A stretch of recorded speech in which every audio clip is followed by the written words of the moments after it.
ಏ ವೇದ, ಸುಮ್ಮನೆ ಹೀಗೆ ನಿಂತ್ಬಿಟ್ರೆ ಹೇಗೆ? ಅದೇನಾಯ್ತು ಅಂತ ಹೇಳು. ಅಣ್ಣ ಹಾಸ್ಪಿಟಲ್ ಇದ್ದಿದ್ದು ಸತ್ಯ. ಅದು ಗೊತ್ತಿರೋ ವಿಚಾರನೇ, ಮುಂದಕ್ಕೆ ಹೇಳು. ಅವನ ಆಸ್ಪತ್ರೆಗೆ ಯಾಕಮ್ಮ ಹೋಗಿದ್ದ? ಏನಾಗಿತ್ತು ಅವನಿಗೆ? ಅಣ್ಣ ಪಾಯ್ಸನ್ ತಗೊಂಡಿದ್ದಂತೆ ಪಪ್ಪ.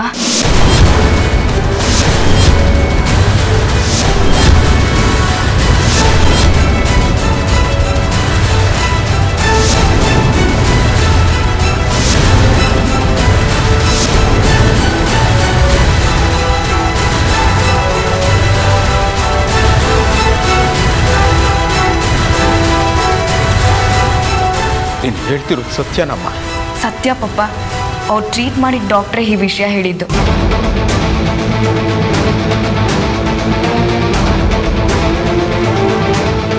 ಓ ಮೈ ಗಾಡ್, ಇಲ್ಲ, ನನ್ನ ಕೈಲಿ ಇದನ್ನ ನಂಬೋಕ್ಕಾಗ್ತಲ್ಲ. ನಮ್ಮ ಅಶೋಕ ವಿಷ ತಗೊಳ್ಳೋದು ಅಂದ್ರೆ? ಚಿರು, ನನ್ನ ಬಂಗಾರ ನೀನು. ಏನು ಬುದ್ಧಿವಂತನೋ ನೀನು. ಎಲ್ಲರೂ ಅಶೋಕ್ ಆತ್ಮಹತ್ಯೆಗೆ ಪ್ರಯತ್ನ ಮಾಡಿದಾನೆ ಅಂತ ಅನ್ಕೊಳ್ಳೋ ಹಾಗೆ ಮಾಡ್ಬಿಟ್ಟಿಯಲ್ಲೋ.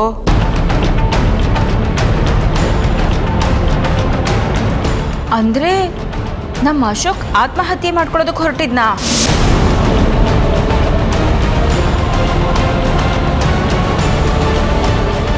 ಆತ್ಮಹತ್ಯೆ ಮಾಡ್ಕೊಳ್ಳೋ ಅಂಥದ್ದು ಏನಾಗಿತ್ತು ಅವನಿಗೆ? ಇಷ್ಟು ದೊಡ್ಡ ಮನೆ, ದೊಡ್ಡ ಕಂಪ್ನಿ, ಬಿಸ್ನೆಸ್ ಇದನ್ನೆಲ್ಲ ಬಿಟ್ಟು ನಮ್ಮ ಅಶೋಕ್ ಆತ್ಮಹತ್ಯೆಗೆ ಪ್ರಯತ್ನ ಪಟ್ನಾ? ಛೇ ಛೇ ಛೇ ಛೇ ಛೇ ಛೇ ಛೇ, ಕೃಷ್ಣ ಪ್ರಸಾದ್ ಫ್ಯಾಮಿಲಿಗೆ ಅವಮಾನ ಇದು.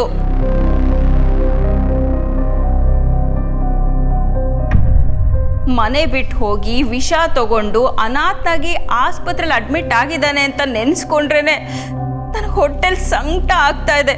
ಛೇ ಛೇ ಛೇ ಛೇ, ನಮ್ಮ ಅಶೋಕ್ಗೆ ಈ ದುರ್ಗತಿ ಬರಬಾರ್ದಿತ್ತು. ಇಲ್ಲ, ನಾನು ಇದನ್ನ ನಂಬೋದಿಲ್ಲ. ಅಶೋಕ ಹಾಗೆಲ್ಲ ಮಾಡ್ಕೊಳಕ್ ಸಾಧ್ಯನೇ ಇಲ್ಲ. ನಮ್ಮ ಅಶೋಕ ಒಬ್ಬ ಮೆಚೂರ್ಡ್ ಜೆಂಟ್ಲ್ಮನ್. ಅದು ಅಲ್ಲದೆ ನಮ್ಮ ಕೃಷ್ಣ ಪ್ರಸಾದ್ ಕುಟುಂಬದಲ್ಲಿ ವಿಷ ಸೇವನೆ ಮಾಡಿ ಆತ್ಮಹತ್ಯೆ ಮಾಡ್ಕೊಳ್ಳೋಂಥ ದುರ್ಬಲ ಮನಸ್ಸಿನವರು ಯಾರೂ ಇಲ್ಲ.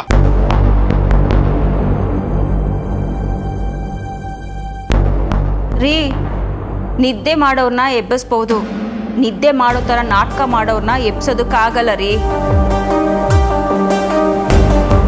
ಪಾಪ ನಮ್ಮ ಅಶೋಕ್ ಮಾನಸಿಕವಾಗಿ ಹಿಂಸೆ ಅನುಭವಿಸ್ತಿದ್ದ ಅನ್ಸುತ್ತೆ. ಅದಕ್ಕೆ ಆತ್ಮಹತ್ಯೆಗೆ ಪ್ರಯತ್ನ ಪಟ್ಟಿರ್ಬೋದು. ವೇದಾ, ನೀನು ಹೇಳು ಮಗಳೇ, ಅವನನ್ನು ಆಸ್ಪತ್ರೆಗೆ ಸೇರಿಸಿದ್ದು ಯಾರಂತೆ? ಅವನು ಯಾಕೆ ಅಲ್ಲಿಗೆ ಹೋದ ಅಂತ ಏನಾದರೂ ಗೊತ್ತಾಯ್ತಾ? ಅಶೋಕಣ್ಣ ಈಗ ಎಲ್ಲಿದ್ದಾನೆ ಅಂತ ಗೊತ್ತಿಲ್ಲ ಪಪ್ಪ. ಆದರೆ ಹಾಸ್ಪಿಟ್ಲಿಗೆ ಅಡ್ಮಿಟ್ ಮಾಡಿದ್ದು ಒಬ್ಬ ಹುಡುಗಿ ಮತ್ತು ಹೆಂಗ್ಸ್ ಅಂತ ಹೇಳಿದ್ರು.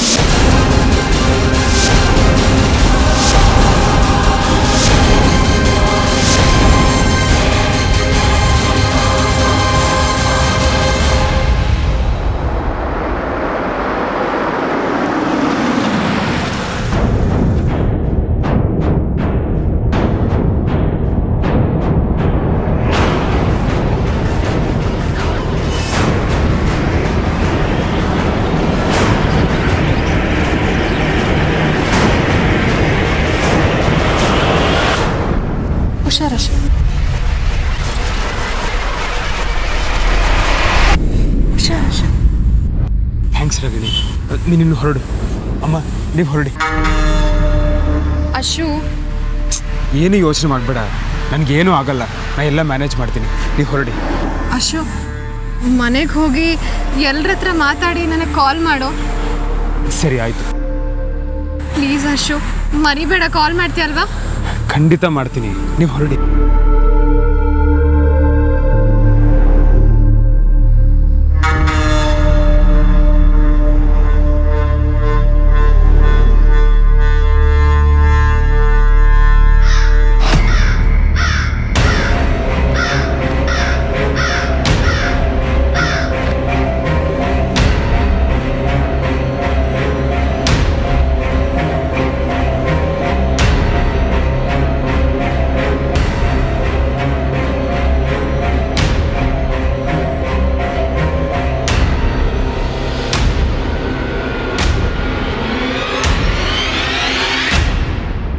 ನಮ್ಮ ಅಶೋಕನ ಜೊತೆಗಿದ್ದ ಹುಡುಗಿ ಮತ್ತು ಆ ಹೆಂಗ್ಸ್ ಯಾರು ಅನ್ನೋದು ಮೊದಲು ಗೊತ್ತಾದರೆ ಉಳಿದಿದ್ದೆಲ್ಲ ವಿಷಯ ಗೊತ್ತಾಗುತ್ತೆ.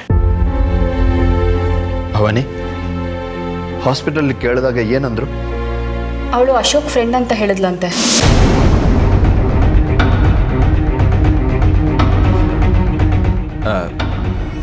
ಅವ್ರು ನೋಡೋದಕ್ಕೆ ಹೇಗಿದ್ದಾರಂತೆ? ಒಂದು 25-26 ವರ್ಷದ ಹುಡುಗಿ. ಅವ್ರ ಜೊತೆ ಇದ್ದಿದ್ದ ಹೆಂಗ್ಸ್ಗೆ ಒಂದು 50 ವರ್ಷ ಇರ್ಬೋದಂತೆ.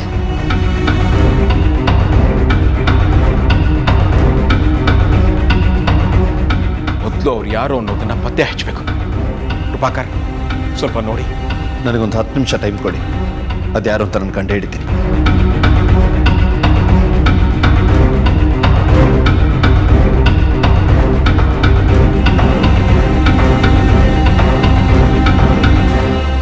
ವೇದಾ, ಅಶೋಕ್ ಅವ್ರ ಕಂಡೀಷನ್ ಹೇಗಿತ್ತಂತೆ? ಡಾಕ್ಟ್ರ್ ಹೇಳಿದ ಪ್ರಕಾರ ಅವ್ರ ಟ್ರೀಟ್ಮೆಂಟ್ ಕಂಪ್ಲೀಟ್ ಆಗಿಲ್ವಂತೆ. ಕಂಡೀಷನ್ನು ಸ್ವಲ್ಪ ಸೀರಿಯಸ್ ಅಂತ ಹೇಳ್ತಿದ್ರು.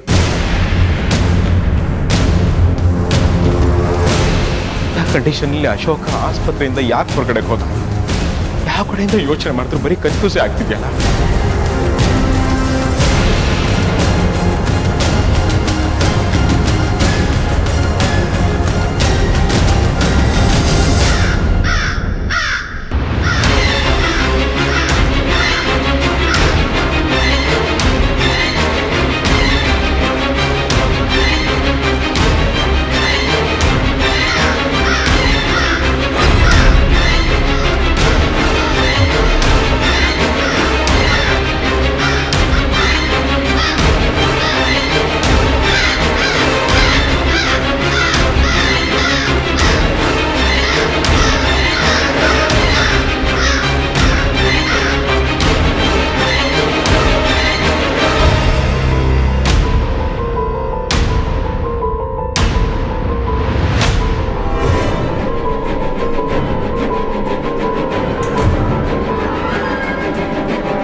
ಹೇಳಿ ಕೃಪಾಕರ್ ಸರ್. ಅಶೋಕ್ ಎಲ್ಲಿ?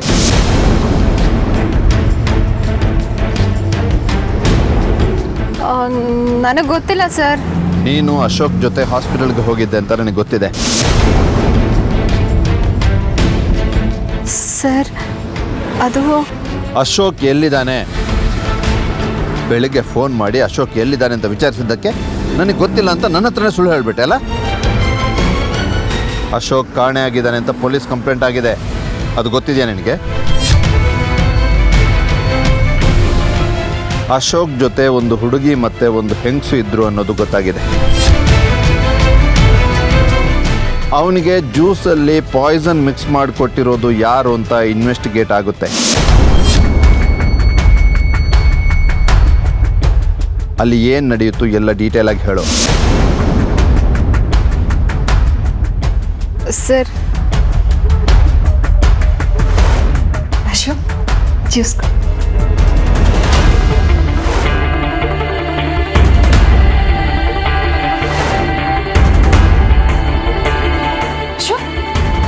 ಏನಾಯ್ತು? ಯಾಕೆ ಹಿಂಗಾಡ್ತಿದ್ಯಾ?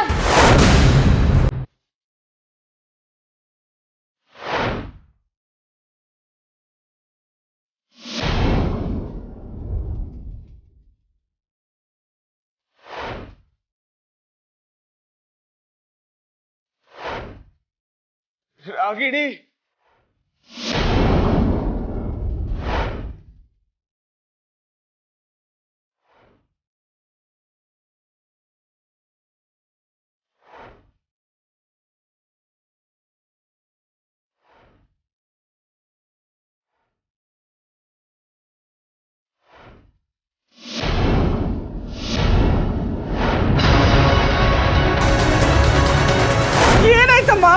ಯಾಕಮ್ಮ ಇಬ್ರು ಹಿಂಗ್ ಬಿದ್ದಿದ್ದೀರಾ ಎದ್ದೊಳಿ.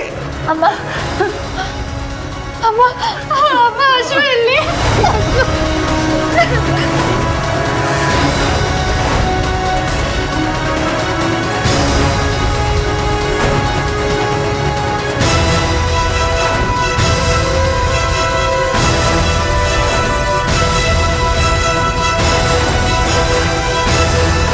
ಡಾಕ್ಟ್ರೆ, ಅವ್ರು ಯಾಕೆ ಹೀಗೆಲ್ಲ ಆಯ್ತು?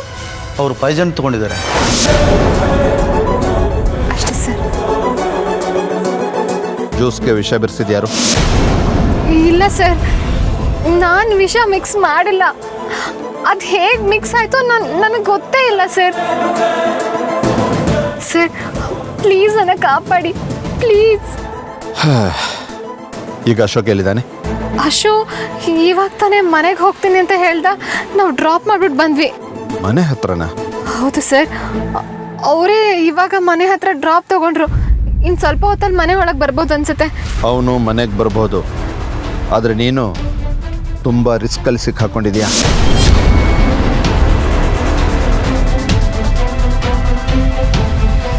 ಏನು ಹೇಳ್ತಿದ್ದೀರಾ ನೀವು? ಆಯ್ತು, ಹೆದರಬೇಡ. ನಾನು ನಿನ್ನನ್ನು ಕಾಪಾಡ್ತೀನಿ, ಆದರೆ ಅದಕ್ಕೊಂದು ಷರತ್ತಿದೆ. ಅದನ್ನು ಪಾಲಿಸ್ತೀನಿ ಅಂತ ನೀನು ನನಗೆ ಮಾತು ಕೊಟ್ಟರೆ ನಾನು ನಿನ್ನನ್ನು ಸೇಫ್ ಮಾಡ್ತೀನಿ. ಷರತ್ತಾ? ಏನು ಸರ್ ಅದು? ಇನ್ನು ಮುಂದೆ ನೀನು ನಾನು ಹೇಳ್ದ ಹಾಗೆ ಕೇಳಬೇಕು.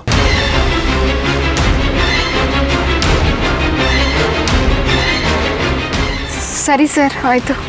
ಗುಡ್. ಒಂದು ಕ್ಷಣನೂ ಯೋಚನೆ ಮಾಡದೆ ಒಪ್ಕೊಂಡ್ಬಿಟ್ಟಲ್ಲ. ಬಾಯ್.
ಮಾವ, ಅಶೋಕ್ ಜೊತೆ ಇದ್ದಿದ್ದು ನಮ್ಮ ಕಂಪ್ನಿ ಅಕೌಂಟ್ಸ್ ಹೆಡ್ ಜಾನಕಿ ಮತ್ತು ಅವ್ರ ಅಮ್ಮ.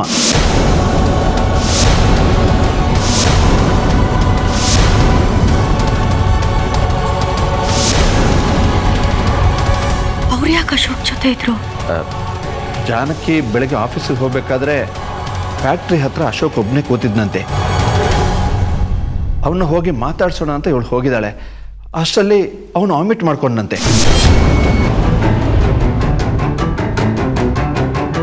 ಅದಕ್ಕೆ ಇಮಿಡಿಯೇಟ್ ಆಗಿ ಅವಳು ಹಾಸ್ಪಿಟಲ್ಗೆ ಸೇರಿಸಿದಾಳೆ.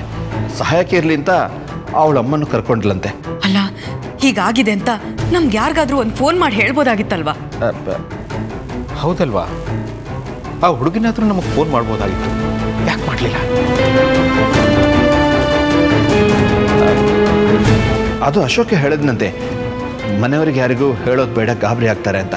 ಅದಕ್ಕೆ ಅವಳು ಯಾರಿಗೂ ಹೇಳಲಿಲ್ವಂತೆ. ಅಷ್ಟೇ ಅಲ್ಲ, ಟ್ರೀಟ್ಮೆಂಟ್ ಕಂಪ್ಲೀಟ್ ಆದಮೇಲೆ ಹಾಸ್ಪಿಟ್ಲಿಂದ ಹೋಗಿ ಅಂತ ಅವಳು ಹೇಳಿದ್ಲಂತೆ. ಆದರೆ ಅದಕ್ಕಿಂತ ಮುಂಚೆನೇ ಅಶೋಕ್ ಹೊರಟೋದ್ನಂತೆ. ಈಗ ಅಶೋಕ್ ಎಲ್ಲಿದಾರಂತೆ?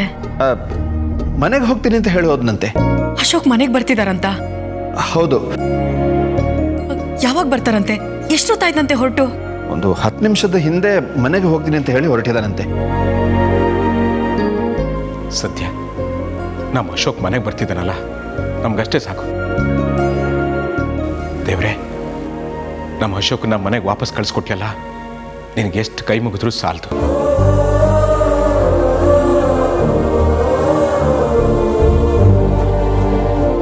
ಅದಕ್ಕೆ ನಿಮ್ಮ ಖುಷಿ ತಾನೆ ಅಣ್ಣ ಮನೆಗೆ ಬರ್ತಿದ್ದಾನೆ. ನೋಡಿ, ಎಲ್ಲರೂ ಕೇಳಿಸ್ಕೊಳ್ಳಿ, ನಮ್ಮ ಅಶೋಕ ಈಗ ಮನೆಗೆ ವಾಪಸ್ ಬರ್ತಿದ್ದಾನೆ. ಈಗ ಅವನ ಮನಸ್ಥಿತಿ ಅಷ್ಟು ಚೆನ್ನಾಗಿರೋದಿಲ್ಲ, ಸ್ವಲ್ಪ ಡಿಸ್ಟರ್ಬ್ ಆಗಿರ್ತಾನೆ. ಅವನನ್ನ ಒಬ್ಬರ ಮೇಲೆ ಒಬ್ಬರು ಪ್ರಶ್ನೆ ಕೇಳಕ್ಕೆ ಹೋಗ್ಬೇಡಿ.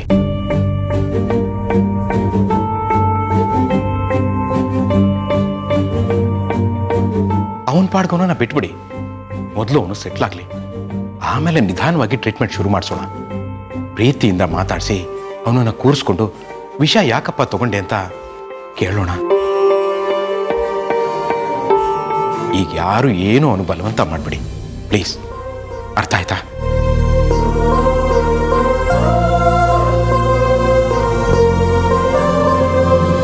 ಅವನೇ ಬರ್ತಾನೋ ಅಥವಾ ಅವನ ಬಾಡಿನೇ ಬರುತ್ತೋ ಕಾಯ್ತಾ ಕೂತೀನಿ.